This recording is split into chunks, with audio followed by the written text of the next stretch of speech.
ইসরায়েলের কর্মকাণ্ডকে গণহত্যা আখ্যা দিয়ে আন্তর্জাতিক বিচার আদালতে দক্ষিণ আফ্রিকার দায়ের করা মামলায় অংশ নিচ্ছে ব্রাজিল। দেশটির পররাষ্ট্র মন্ত্রণালয় ২৩ জুলাই এক বিবৃতিতে জানিয়েছে, তারা মামলায় যুক্ত হওয়ার জন্য চূড়ান্ত প্রস্তুতি নিচ্ছে।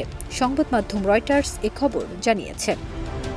এলএমই সার্টিফাইড বিশ্বসেরা কপারে তৈরি ওয়ালটন কেবলস, যা আপনার স্থাপনাকে রাখবে সব সময় নিরাপদ।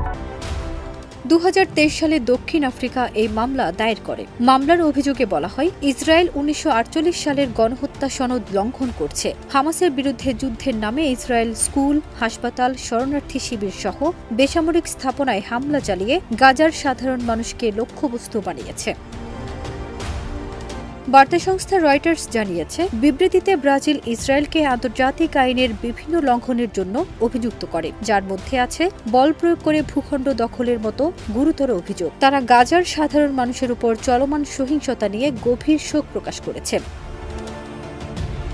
ইসরায়েলি দূতাবাস এক বিবৃতিতে বলেছে, ব্রাজিলের মন্তব্য অত্যন্ত কঠোর এবং গাজায় যা ঘটছে সেটার সঠিক প্রতিফলন নয়। তারা আরও বলেছে, গাজার পরিস্থিতিতে হামাসের ভূমিকাকে ব্রাজিল সম্পূর্ণভাবে উপেক্ষা করেছে। এছাড়া এ মামলায় এরই মধ্যে স্পেন, তুরস্ক ও কলম্বিয়া সহ একাধিক দেশ যোগ দিতে চেয়েছে।